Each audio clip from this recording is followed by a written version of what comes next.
గం గణపతయే నమః. ఓం శ్రీ మహాలక్ష్మీ దేవ్యే నమః. ఓం హిమకుంద మృణాలాభం దైత్యానాం పరమం గురుం సర్వశాస్త్ర ప్రవక్తారం భార్గవం ప్రణమామ్యహం. ఓం శుక్రగ్రహదేవతాయే నమః.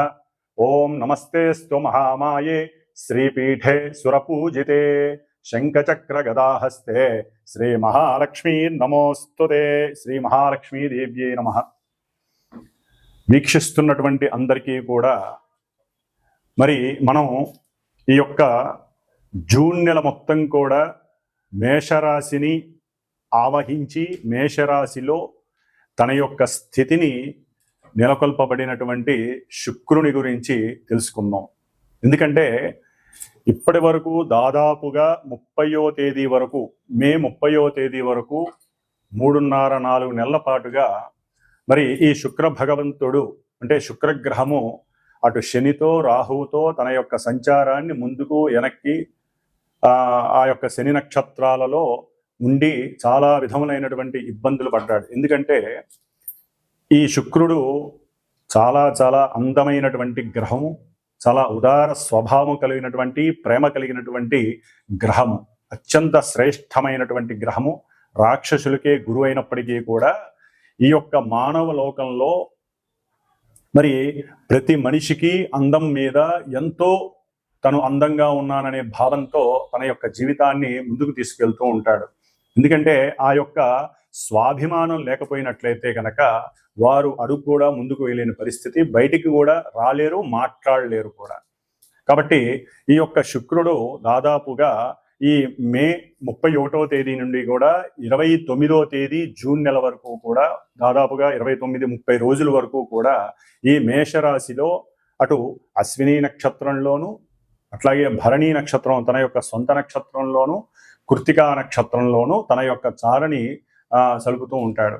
దాదాపుగా ఈ యొక్క శుక్రుడు మే 31వ తేదీ నుండి జూన్ 12వ తేదీ వరకు కూడా అశ్విని నక్షత్రంలో ఉంటాడు. ఈ అశ్విని నక్షత్రంలో ఉండటం ద్వారా శుక్రుడు మేషరాశి తన యొక్క శత్రు యొక్క రాశి, ఆ శత్రు రాశిలో ఉండి సరైనటువంటి ఆలోచనలు కానీ సరైనటువంటి ఫీలింగ్స్ కానీ వాక్కుని కానీ అంటే జారవిడ్చేస్తారు. వాక్కుని అంటే స్త్రీల యందు కొంత అనాగరికంగా ప్రవర్తించేటటువంటి మనస్తత్వం కూడా కలిగే అవకాశాలు ఉన్నాయి. ఎందుకంటే కేతు యొక్క నక్షత్రంలో ఉన్నప్పుడు. కాబట్టి 12వ తేదీ వరకు కొంచెం జాగ్రత్తగా ఉండడం మంచిది. తదుపరి జూన్ 13వ తేదీ నుండి జూన్ 25వ తేదీ వరకు కూడా సొంత నక్షత్రంలో భరణి నక్షత్రంలో ఉండటం చాలా విశేషమైనటువంటిది. అందరికీ కూడా విశేషం అనే చెప్పుకోవాలి. ఎందుకంటే ఏ గ్రహమైనా సరే సొంత నక్షత్రంలో ఉన్నప్పుడు మంచి బలాన్ని కలిగి ఉంటుంది. మరి ఈయన ధనాన్ని ఇచ్చేటటువంటి వాడు, మంచి వాక్కుని, సౌందర్యాన్ని, అందాన్ని, కళలని ఇట్లా ఇచ్చేటటువంటి వాడు. ముఖ్యంగా సినిమా పరిశ్రమకి సంబంధించిన లలిత కళలకి సంబంధించినటువంటి గానము, రాగము, అట్లాగే భరతనాట్యము, ఇంకా వివిధ కావ్య రచనలు చేసేటటువంటి వారు, డైరెక్టర్లు, ప్రొడ్యూసర్స్కి, ముఖ్యంగా ప్రొడ్యూసర్స్కి, సినిమా యాక్టింగ్ చేసేటటువంటి హీరోలందరికీ, హీరోయిన్లకి కూడా విశేషమైనటువంటి సౌఖ్యం ఈ యొక్క సొంత నక్షత్రంలో ఉన్నప్పుడు కలిగే అవకాశాలు ఉన్నాయి. ఆ తదుపరి జూన్ 26వ తేదీ నుండి జూన్ 29వ తేదీ వరకు కూడా మేషరాశిలో కృత్తికా నక్షత్రం రవి యొక్క నక్షత్రంలో ఉండటం ద్వారా వీరికి కొంత గవర్నమెంట్ నుంచి ఈ సినిమా వాళ్ళకి కానీ లేకపోతే లలిత కళల వాళ్ళకి కానీ కొంత అనుకూలమైనటువంటి పరిస్థితులు, చక్కటి కీర్తి గడించటము, గవర్నమెంట్ సంస్థల నుంచి కానీ లేకపోతే ప్రభుత్వం నుంచి కానీ ఉన్నతమైనటువంటి గౌరవ పురస్కారాలు లభించే అవకాశం ఉంటుంది. కాబట్టి శుక్రుడు ఈ యొక్క మానవ ప్రపంచంలో శుక్రగ్రహం నుంచి స్త్రీలు ఉద్భవించారని, అట్లాగే కుజగ్రహం నుంచి పురుషులు ఉద్భవించారని నానుడి. కాబట్టి అందానికి ప్రతీక శుక్రుడు. కాబట్టి ఆ అందాన్ని మానసికంగా చంద్రుడి యొక్క స్థితిగతులను పెంచి స్థితిగతుల నుంచి ఆనందించటం, లేకపోతే ఆ యొక్క ఆనందాన్ని ఉద్రేకపూర్వకంగా చేసుకోవటం అనేటటువంటిది మానసిక చర్యను బట్టి ఆధారపడి ఉంటుంది. ఎందుకంటే మేషరాశి శుక్రుడికి అంత యోగ్యకరమైన రాశి కాదు. కానీ ఆయన నక్షత్రాల్లో మారినప్పుడల్లా ఎన్నో రకాలైనటువంటి గతులు ఏర్పడే అవకాశాలు ఉంటాయి. కాబట్టి మరి ఈ శుక్రుడు ఎన్నో రకాలైనటువంటి రోగాలను కూడా కలుగజేసే అవకాశం ఉంటుంది. ముఖ్యంగా మూత్రపిండాలు కానీ లేకపోతే కిడ్నీస్కి సంబంధించినటువంటి వ్యాధులు, అట్లాగే ఈయన మేషరాశి శిరోభాగంలో ఉన్నాడు కాబట్టి శిరస్సుకు సంబంధించినటువంటి వ్యాధులు. ఈయన జలగ్రహం, మేషరాశి ఏమో అగ్నితత్వపు రాశి. మరి అగ్నితత్వపు రాశిలో జలగ్రహమైనటువంటి శుభపరమైనటువంటి ఈ శుక్రుడు ఉండటం అనేటటువంటిది ఒక రకంగా చెప్పాలంటే కొన్ని రాశుల వారికి ఇబ్బందికరమైనటువంటి పరిస్థితుల్ని కలుగజేస్తుంది. ఎందుకంటే వేడివేడి ద్రావకంలో బంగారపు ముద్దని అంటే వేడి చేసి దాంట్లో వెయ్యంగానే, నీళ్ళల్లో వేయంగానే అది ఏ విధంగా అయితే ఇబ్బంది పడుతుందో చల్లారడానికి ముందు, అట్లాగే స్త్రీలు కొంచెం జాగ్రత్తగా ఉండాల్సినటువంటి పరిస్థితులు. పురుషులైతే గనక స్త్రీల యందు మాతృభావాన్ని చూపించడం చాలా విశేషం. లేకపోతే ఈ శుక్రుడు మేషరాశిలో ఉన్నంత ఈ జూన్ మాసం మొత్తం కూడా ఎన్నో రకాలైనటువంటి ఇబ్బందులు కలగడానికి అవకాశం ఉంటుంది. అట్లాగే ముఖ్యంగా గోచారంలో శుక్రుడు మేషరాశిలో ఈ విధంగా ఉన్నప్పటికీ, మంచి చెడులు ఇస్తున్నప్పటికీ కూడా ఎవరి జన్మజాతకంలో అయితే శుక్రుడు కొన్ని శుభపరమైనటువంటి నక్షత్రాలలో ఉండి శుభపరమైనటువంటి పరిస్థితులు, ముఖ్యంగా వివాహము, సంతానము, పురుషులకైతే వీర్యకారకుడు కాబట్టి ఎన్నో రకాలైనటువంటి మానసికమైనటువంటి చర్యల మీద ఈయన యొక్క ప్రభావం ఉంటుంది. కాబట్టి కొంత కాముకత్వాన్ని కండిషనల్గా ఉంచుకోవటం అనేటటువంటిది ఎంతో విశేషమైనటువంటి ప్రక్రియ. కాబట్టి మనలో కలిగేటటువంటి మనోవికారాలని కండిషనల్గా ఉంచుకున్నట్లయితే ఈ నెలన్నాళ్ళు కూడా శుక్రుడు వలన కలిగేటటువంటి ఇబ్బందులు కలగకుండా ఉంటాయి, స్త్రీలకైనా పురుషులకైనా.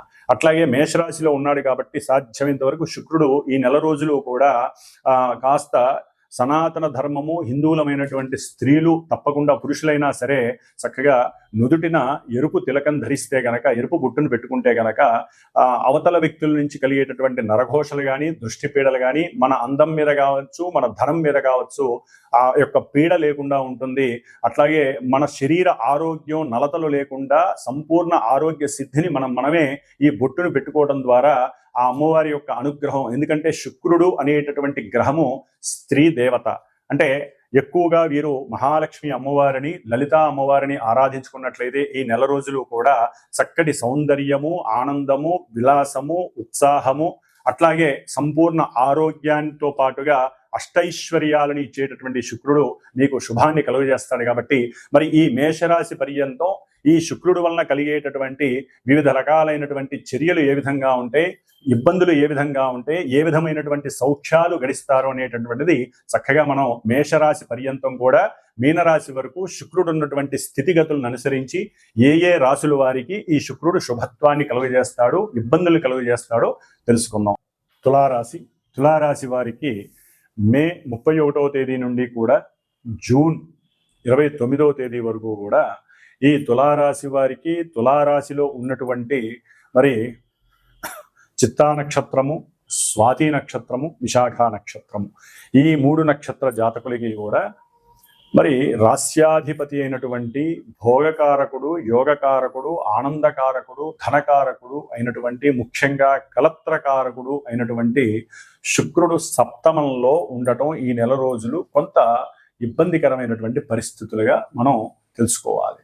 ఎందుకంటే కారకో భావనాశాయ అంటే వివాహానికి అతి ముఖ్యమైన గ్రహం అటు స్త్రీలకి కానీ పురుషులకి కానీ ఎవరికైనా సరే ఈ శుక్రుడు వివాహాన్ని సూచిస్తాడు. కాబట్టి వివాహానికి సంబంధించినటువంటి ఏదైనా ఇబ్బందులు ఎదురే అవకాశం ఉంటుంది. అంటే చూడడానికి వెళ్ళటం, ప్రయాణం చేసి వెళ్ళటం, అయితే అక్కడ అవతల వ్యక్తుల నుంచి సరైనటువంటి రెస్పాన్స్ రాకపోవడం కొంత మీకు మానసిక వ్యధని ధన నష్టాన్ని కూడా కలుగజేస్తుంది. కాబట్టి సాధ్యంతరకు ఈ నెల రోజులు వివాహపరమైనటువంటి ఆలోచనలు లేకుండా ఉండటం మంచిది. అట్లాగే దంపతులు, ముఖ్యంగా భార్యాభర్తలు ఎవరైతే దాంపత్య పరంగా ఉంటారో వారికి కొంత దాంపత్యపరమైనటువంటి అసౌకర్యకరమైనటువంటి ఇబ్బందులు ఎదురయ్యే అవకాశం ఉంటుంది. అట్లాగే ప్రయాణాలు చేసేటప్పుడు కూడా కొంత మీకు ఇబ్బందులు కలిగి మీలో ఎవరో ఒకరికి కొంత ఆర్థికంగా ధన నష్టాన్ని కలుగజేసే అవకాశము, లేకపోతే ప్రయాణాలు చేస్తున్నప్పుడు వాహనాల పరంగా ప్రయాణం చేస్తున్నప్పుడు ఆకస్మికంగా మీకు తెలియకుండానే ఎవరితోన్నా మాట్లాడడం ద్వారా గవర్నమెంట్ వ్యవస్థలకి సంబంధించినటువంటి వారు చలానాలు విధించటం, దాని ద్వారా మీరు కొంత ఆర్థికపరమైన ధన నష్టాన్ని పొందే అవకాశం కూడా ఈ సప్తమంలో ఉన్నటువంటి శుక్రుడు కలుగజేస్తాడు. ముఖ్యంగా వ్యాపారంలో స్త్రీ పరంగా ఎవరైనా భాగస్వాములు ఉంటే, లేకపోతే స్త్రీలు వ్యాపారం చేస్తున్నప్పుడు పురుషులు ఎవరైనా ఉన్నట్లయితే వారితో మీకు మాట కొంచెం లాలూచి అనేటటువంటిది ఇబ్బందికరంగా పోయే అవకాశం ఉంటుంది. ఎవరి ధనాన్ని వారు సమపాళ్లుగా స్వీకరించాలి, ఇక మనకి ఈ యొక్క భాగస్వామ్యం పనికిరాదు అనేటటువంటి ఒక తెలియనటువంటి ఉరికే మనస్తత్వంతో మాట్లాడుకునే అవకాశం కలుగుతుంది. కొంచెం ఆవేశాన్ని తగ్గించుకుంటే నెక్స్ట్ ఈ జూన్ తర్వాత ఆర్థికంగా మీకు ఆకస్మికంగా మీ ఇరువురి మధ్య సఖ్యత కలిగి అనుకూలమైనటువంటి పరిస్థితులు కూడా కలగచ్చు. అట్లాగే ముఖ్యంగా శుక్రుడు హార్మోన్స్కి సంబంధించినటువంటి అనారోగ్యాన్ని కలుగజేస్తాడు. కాబట్టి స్త్రీలు కానీ పురుషులు కానీ వీరిరువురికి కూడా హార్మోన్స్ అనేవి కొంతమందికి బాహ్యేంద్రియాను, కొంతమందికి అంతర్గతంగాను ఈ యొక్క హార్మోన్స్ ప్రభావం ఉంటుంది. కాబట్టి కాస్త చెక్ చేయించుకోవటం మంచిది. లేకపోతే అంతర్గతంగా కొన్ని అనారోగ్య సమస్యలకి, ముఖ్యంగా మధుమేహం ఉన్నటువంటి వాళ్ళకి, ఈ తులారాశి వారికి కొన్ని ఇబ్బందులు పడే అవకాశం ఉంటుంది, ధన నష్టం కలగడానికి అవకాశం ఉంటుంది.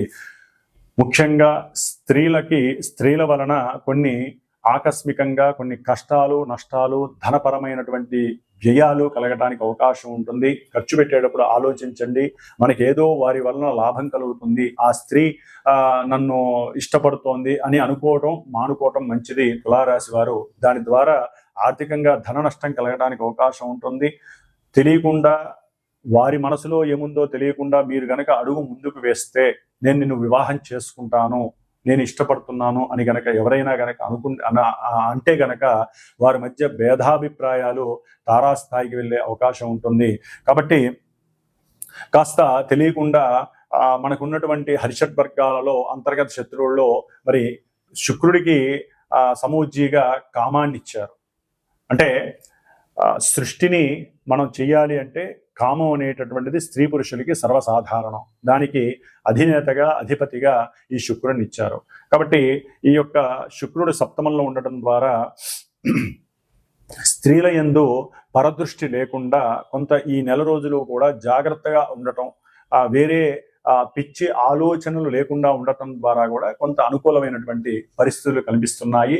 తండ్రి పరంగా కూడా కొంచెం అంటే కుటుంబంలో భార్యాభర్తల్లో ఎవరైనా తండ్రి వలన ఇబ్బందులు పడుతుంటే గనక వారితో మాట్లాడేటటువంటి అవకాశం కూడా తగ్గించుకోవడం మంచిది. అది ఇంకా ఎక్కువయ్యే అవకాశం ఉంటుంది. అంటే అత్తగా మామగారి విషయంలో ఇటు భార్యాభర్తలు ఎవరికైనా సరే కొంత మాట పెరిగే అవకాశం ఉంటుంది. కాబట్టి కొంచెం జాగ్రత్తగా ఉండటం చాలా విశేషమని చెప్పుకోవాలి. అట్లాగే ముఖ్యంగా తులారాశి వారికి భార్యపరమైనటువంటి అనారోగ్యము, శిరోబాధ కావచ్చు, లేకపోతే వారి యొక్క గాల్ బ్లాడర్ సంబంధించినటువంటి, లేకపోతే మూత్రకోశాలకి సంబంధించినటువంటి, యూరినల్కి సంబంధించినటువంటి విషయాలలో కొన్ని అనారోగ్య సమస్యల వలన కూడా ధనపరమైనటువంటి ఇష్యూస్, ఇబ్బందులు కలగటానికి ఎక్కువగా అవకాశాలు ఉన్నాయి. కొన్ని అనుకూలమైనటువంటి వ్యాపారంలో అనుకూలంగా జరిగే అవకాశాలు, ధనలాభం కలగటానికి కూడా అప్పుడప్పుడు ఈ నెల రోజుల్లో మీకు అవకాశాలు కూడా కలగటానికి అవకాశం ఉంటుంది. ఏదేమైనప్పటికీ భార్యాభర్తలు దాంపత్యం అనుకూలంగా ఉండటానికి, ఎటువంటి మనస్పర్ధలు లేకుండా ఉండటానికి పార్వతీ పరమేశ్వరుడికి సంబంధించినటువంటి అర్ధనారీశ్వర స్తోత్రాన్ని చదవండి. నిత్యము కూడా స్త్రీ కానీ పురుషులు కానీ ఎవరైనా సరే కాస్త లలితా సహస్రనామానికి సంబంధించినటువంటి స్తోత్రాన్ని చక్కగా ఒక్కసారి చదువుకోండి. ఆ బొట్టు పెట్టుకోవడం ద్వారా చాలా సౌఖ్యము, శుభము, అన్యోన్య దాంపత్య ఆనుకూల సిద్ధి, సత్సంతాన వృద్ధి కలగటానికి అవకాశం ఉంటుంది. ఓం శ్రీ మహాలక్ష్మీ దేవ్యై నమః.